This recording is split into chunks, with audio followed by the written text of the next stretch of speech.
নমস্কার বন্ধুরা, GK for all competitive exam YouTube চ্যানেলে তোমাদেরকে স্বাগত জানাই। আজকের ক্লাসে আমরা আলোচনা করব বাংলা সাহিত্যের বিখ্যাত সব সাহিত্যকর্ম সম্পর্কে। এই সাহিত্যটা কার লেখা বা কে সৃষ্টি করেছেন বা ওই সাহিত্যটার বিশেষ বিশেষত্ব কী, এই বিষয় নিয়ে। পশ্চিমবঙ্গ সরকারের প্রায় সমস্ত রকমের চাকরির পরীক্ষায় এরকম প্রশ্ন এসে থাকে, তাই আমরা আজ এমন একটা বিষয়কেই বেছে নিয়েছি। তাহলে দেরি না করে শুরু করছি আজকের ক্লাস। প্রথম প্রশ্ন, গণদেবতা উপন্যাসটি কার লেখা? এই প্রশ্নের সঠিক উত্তর হবে তারাশঙ্কর বন্দ্যোপাধ্যায়। তারাশঙ্কর বন্দ্যোপাধ্যায়ের লেখা গণদেবতা।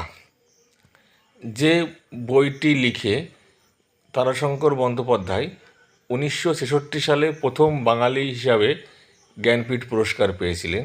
তাহলে প্রশ্ন আসতে পারে, কোন উপন্যাসের জন্য তারাশঙ্কর বন্দ্যোপাধ্যায় জ্ঞানপীঠ পুরস্কার পেয়েছিলেন? উত্তর লিখবে গণদেবতা। 1966 সালে পেয়েছিলেন। আমরা পরের প্রশ্নে আসছি। পরের প্রশ্ন, স্মৃতিসত্তা ভবিষ্যৎ এই কাব্যটির কার লেখা? এই প্রশ্নের সঠিক উত্তর হবে বিষ্ণু দে। স্মৃতিসত্তা ভবিষ্যৎ কাব্যটির কবি বিষ্ণু দে। যে বইটি লিখে বিষ্ণু দে 1971 সালে প্রথম বাঙালি কবি হিসাবে জ্ঞানপীঠ পুরস্কার পেয়েছিলেন। তাহলে যদি প্রশ্ন আসে কোন কাব্যগ্রন্থের জন্য বিষ্ণু দে জ্ঞানপীঠ পুরস্কার পেয়েছিলেন, উত্তর লিখবে স্মৃতিসত্তা ভবিষ্যৎ। আমরা পরের প্রশ্নে চলে আসছি। দেখা যাক পরের প্রশ্ন। প্রথম প্রতিশ্রুতি উপন্যাসটা কার লেখা? এই প্রশ্নের সঠিক উত্তর হবে আশাপূর্ণা দেবী।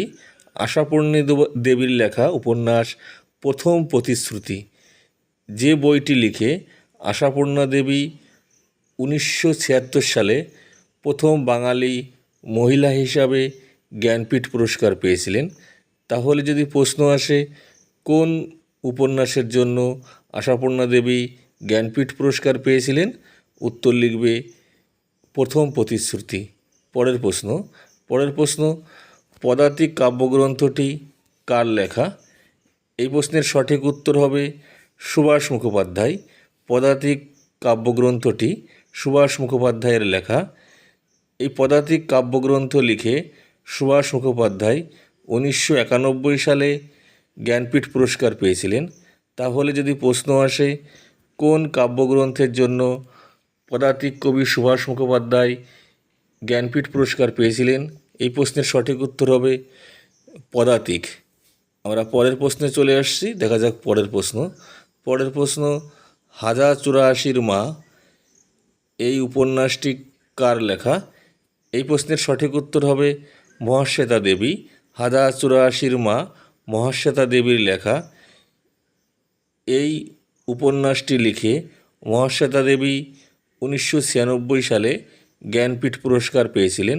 তাহলে যদি প্রশ্ন আসে কোন উপন্যাসের জন্য মহাশ্বেতা দেবী জ্ঞানপীঠ পুরস্কার পেয়েছিলেন, এই প্রশ্নের সঠিক উত্তর হবে 1084 মা।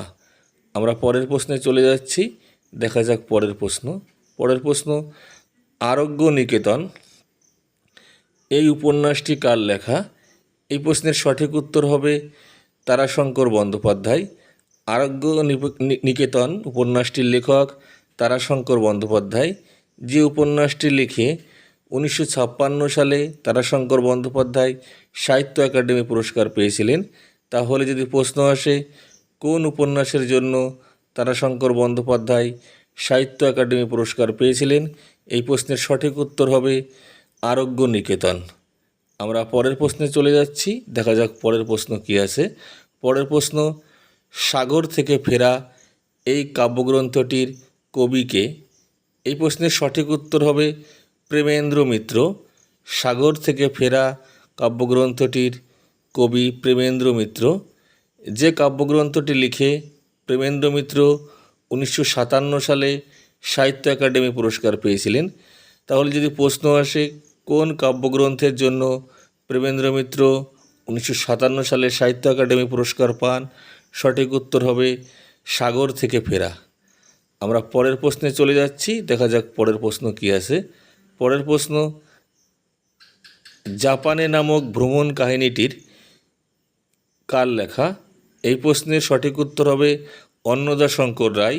ইনি কিন্তু একজন ICS প্রথম স্থান অধিকার করা ব্যক্তি এবং 100 বছর বেঁচে ছিলেন। এই প্রশ্নের সঠিক উত্তর অন্নদাশঙ্কর রায়। তাহলে জাপান ভ্রমণ কাহিনীটির লেখক অন্নদাশঙ্কর রায়, যে ভ্রমণ কাহিনীটির জন্য 1962 সালে তিনি সাহিত্য একাডেমি পুরস্কার পান। আমরা পরের প্রশ্নে চলে যাব, দেখা যাক পরের প্রশ্ন কী আছে। পরের প্রশ্ন, ঘরে ফেরার দিন এই কাব্যগ্রন্থটি কার লেখা? এই প্রশ্নের সঠিক উত্তর হবে অমিয় চক্রবর্তী। ঘরে ফেরার দিন কাব্যগ্রন্থটির লেখক অমিয় চক্রবর্তী, যে কাব্যগ্রন্থটি লিখে তিনি 1963 সালে সাহিত্য একাডেমি পুরস্কার পান। তাহলে যদি প্রশ্ন আসে কোন কাব্যগ্রন্থের জন্য অমিয় চক্রবর্তী সাহিত্য একাডেমি পুরস্কার পান, এই প্রশ্নের সঠিক উত্তর হবে ঘরে ফেরার দিন। আমরা পরের প্রশ্নে চলে যাব, দেখা যাক পরের প্রশ্ন কী আছে। পরের প্রশ্ন, যত দূরে যাই এই কাব্যগ্রন্থটি কার লেখা? এই প্রশ্নের সঠিক উত্তর হবে সুভাষ মুখোপাধ্যায়। যত দূরে যায় কাব্যগ্রন্থটির কবি সুভাষ মুখোপাধ্যায়, যে কাব্যগ্রন্থটি লিখে তিনি 1964 সালে সাহিত্য একাডেমি পুরস্কার পেয়েছিলেন। তাহলে যদি প্রশ্ন আসে কোন কাব্যগ্রন্থের জন্য সুভাষ মুখোপাধ্যায় সাহিত্য একাডেমি পুরস্কার পান, এই প্রশ্নের সঠিক উত্তর হবে যত দূরে যাই। আমরা পরের প্রশ্নে যাব, দেখা যাক পরের প্রশ্ন কী আছে। পরের প্রশ্ন, পাগলি তোমার সঙ্গে এই কাব্যগ্রন্থটির কবিকে? এই প্রশ্নের সঠিক উত্তর হবে জয় গোস্বামী। জয় গোস্বামীর লেখা পাগলি তোমার সঙ্গে। এই কাব্যগ্রন্থটি লিখে জয় গোস্বামী 2000 সালে সাহিত্য একাডেমি পুরস্কার পান। তাহলে যদি প্রশ্ন আসে কোন কাব্যগ্রন্থের জন্য জয় গোস্বামী 2000 সালে সাহিত্য একাডেমি পুরস্কার পান, এই প্রশ্নের সঠিক উত্তর হবে পাগলি তোমার সঙ্গে। আমরা পরের প্রশ্নে চলে যাব, দেখা যাক পরের প্রশ্ন কী আছে। পরের প্রশ্ন, তিস্তা পাড়ের বৃত্তান্ত এই উপন্যাসটি কার লেখা? এই প্রশ্নের সঠিক উত্তর হবে দেবেশ রায়। দেবেশ রায়ের লেখা তিস্তা পাড়ের বৃত্তান্ত, যে বইটি লিখে দেবেশ রায় 1990 সালে সাহিত্য একাডেমি পুরস্কার পান। তাহলে যদি প্রশ্ন আসে কোন উপন্যাসের জন্য দেবেশ রায় সাহিত্য একাডেমি পুরস্কার পান, এই প্রশ্নের সঠিক উত্তর হবে তিস্তা পাড়ের বৃত্তান্ত।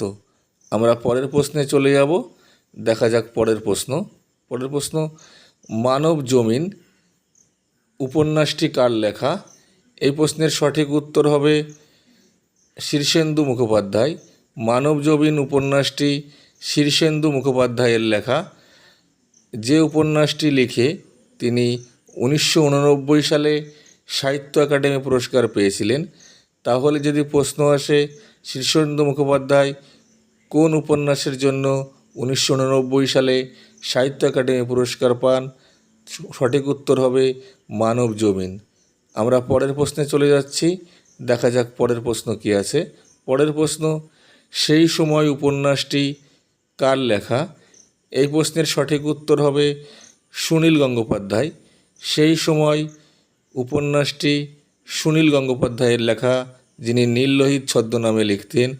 এই উপন্যাস লিখে তিনি 1985 সালে সাহিত্য একাডেমি পুরস্কার পান।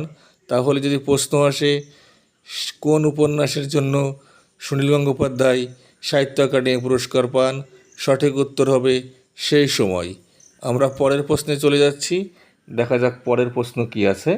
পরের প্রশ্ন, কালবেলা উপন্যাসটি কার লেখা? এই প্রশ্নের সঠিক উত্তর হবে সমরেশ মজুমদার। কালবেলা উপন্যাসটি সমরেশ মজুমদারের লেখা, যে উপন্যাসটি লিখে সমরেশ মজুমদার 1984 সালে সাহিত্য একাডেমি পুরস্কার পান। তাহলে যদি প্রশ্ন আসে কোন উপন্যাসের জন্য সমরেশ মজুমদার সাহিত্য একাডেমি পুরস্কার পান? সঠিক উত্তর হবে কালবেলা। আমরা পরের প্রশ্নে চলে যাব। দেখা যাক পরের প্রশ্ন কি আছে। পরের প্রশ্ন, যেতে পারি কিন্তু কেন যাব কাব্যগ্রন্থটি কার লেখা? এই প্রশ্নের সঠিক উত্তর হবে শক্তি চট্টোপাধ্যায়। শক্তি চট্টোপাধ্যায়ের লেখা যেতে পারি কিন্তু কেন যাব। এই কাব্যগ্রন্থটি লিখে তিনি 1983 সালে সাহিত্য একাডেমি পুরস্কার পান।